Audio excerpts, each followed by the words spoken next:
A mãe: Jimmy, você caiu com suas calças novas? Jimmy: sim, mamãe, não deu tempo de tirá-las.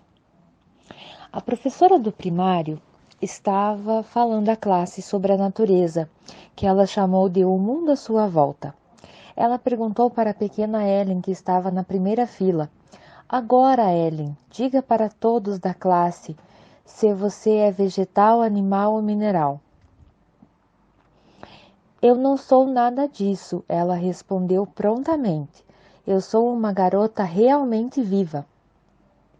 Um pequeno garoto que estava pescando na extremidade do cais perdeu o equilíbrio ao tentar puxar um peixe e caiu na água. Vários homens que estavam pescando por perto correram para socorrê-lo e o puxaram para fora d'água. Como você veio a cair na água? Perguntou um dos homens. Eu não vim para cair, respondeu a criança. Eu vim para pescar. Uma família numerosa conseguiu finalmente mudar-se para a casa mais espaçosa. Algum tempo depois, um tio perguntando ao sobrinho: O que você está achando da sua casa nova? Estou gostando, respondeu o menino. Meu irmão e eu temos nossos próprios quartos e minhas irmãs também. Mas pobre da mamãe, ela está ainda empacada no mesmo quarto que o papai. Toda criança nasce inteligente, clara, limpa, mas nós começamos a cobri-la de lixo. A criança tem muito mais direitos do que os pais, porque ela está começando a sua vida. Os pais já estão sufocados, já estão mutilados, já estão dependendo de muletas. Ela tem mais direito de viver seu próprio ser. Ela necessita de privacidade, mas os pais não permitem que tenha qualquer privacidade. Eles têm muito medo da privacidade do filho. Estão continuamente metendo o nariz nos assuntos da criança. Eles querem dar o seu parecer a respeito de tudo. A criança necessita de privacidade, porque tudo o que é belo cresce em privacidade. Lembre-se disso. Essa é uma das leis mais fundamentais da vida.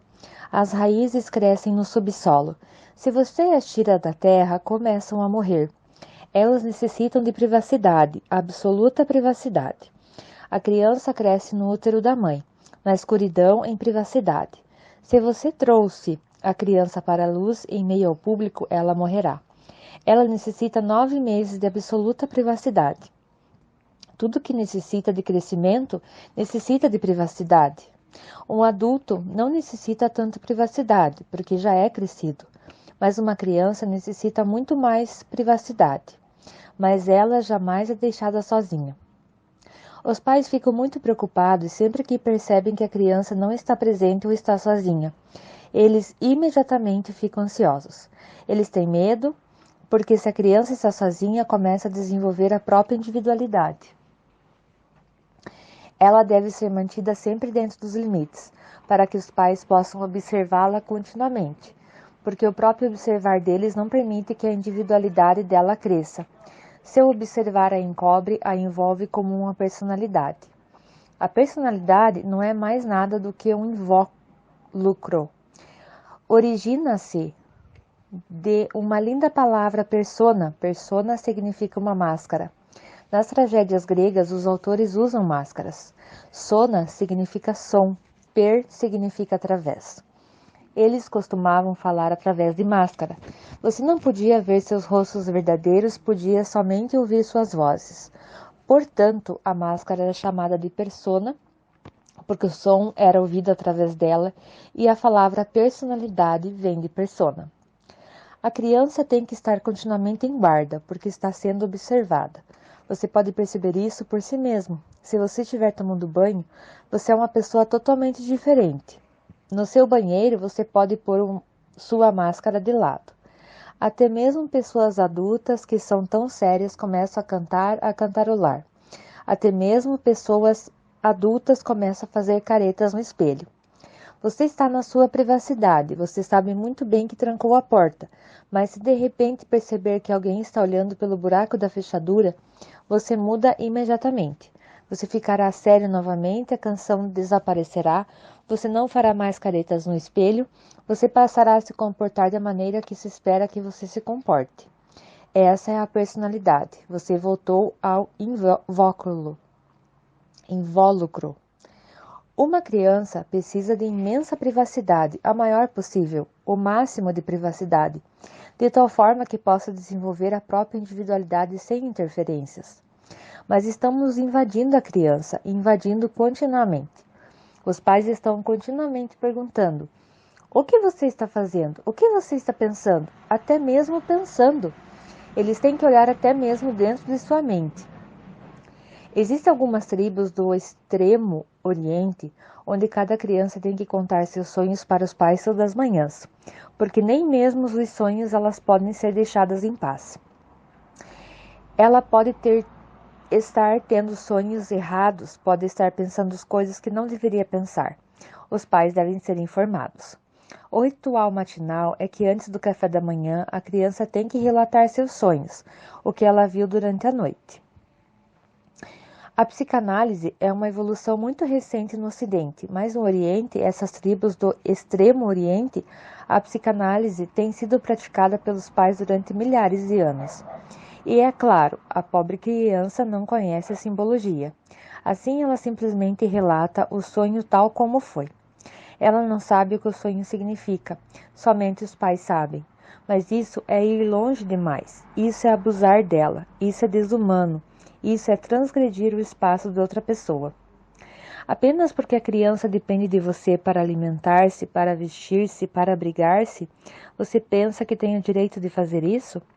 Porque se a criança diz que viu a si mesma voando no sonho, os pais imediatamente sabem que esse é um sonho sexual. Agora eles vão controlar ainda mais seu comportamento. Vão discipliná-la mais.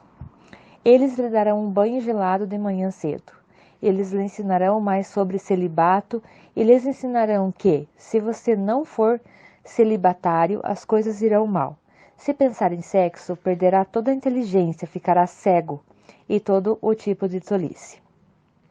Uma criança necessita de imensa privacidade. Os pais somente deveriam vir para auxiliá-la e não para interferir. Ela deveria ter permissão para fazer ou não as coisas. Os pais deveriam somente ficar alertas para que ela não faça nenhum mal a si mesma ou aos outros. E isso é suficiente. Mais do que isso, é aviltante. Um turista chegou de carro a uma pequena cidade e falou com um menino que estava sentado em um banco em frente ao correio. Há quanto tempo você vive aqui? Perguntou o turista. Mais ou menos 12 anos, respondeu o menino. Este lugar é certamente o fim do mundo, não é? Perguntou o turista. Certamente é, diz o menino. Não acontece muita coisa por aqui, disse o turista. Eu não vejo nada que possa mantê-lo ocupado. Nem eu, disse o garoto. É por isso que eu gosto daqui. As crianças gostam de ser deixadas sozinhas. A amplidão é necessária para o seu crescimento. Sim, os pais devem estar alertas, cautelosos, de tal forma que nenhum mal aconteça à criança. Mas, tratar-se de um tipo negativo de cautela, eles não devem interferir positivamente. Eles devem dar à criança um grande anseio para investigar sobre a verdade, mas não devem lhe fornecer uma ideologia que lhe dê a ideia do que seja a verdade. Não deveriam lhe ensinar sobre a verdade, mas deveriam lhe ensinar como investigar sobre a verdade. A indagação deveria ser ensinada. A investigação deveria ser ensinada. A aventura deveria ser ensinada. As crianças deveriam ser incentivadas a fazer perguntas, e os pais não deveriam responder a essas perguntas, a menos que realmente conhecessem a resposta. E mesmo conhecendo, deveriam fazer da maneira que Buda costumava falar a seus discípulos. Não acredite naquilo que eu digo, essa é a minha experiência. Mas no momento que lhe digo, isso se torna falso, porque para você não é uma experiência. Ouça-me, mas não acredite. Experimente, investigue, procure. A menos que você próprio conheça, o seu conhecimento não tem qualquer utilidade. Ele é perigoso. Um conhecimento emprestado passa a ser um obstáculo. Mas é isso que os pais persistem em fazer. Eles continuam condicionando a criança. Nenhum condicionamento é necessário para as crianças. Nenhuma direção lhes deve ser dada. Elas devem ser auxiliadas a serem elas mesmas. Devem ser apoiadas, acalentadas, fortalecidas. Um pai verdadeiro, uma mãe verdadeira, pais verdadeiros, são uma bênção para a criança. A criança se sentirá amparada por eles. Ela se tornará mais enraizada em sua natureza, mais centrada, com os pés mais no chão. Assim ela passa a amar-se ao invés de sentir-se culpada. Assim ela passa a ter respeito por si mesma.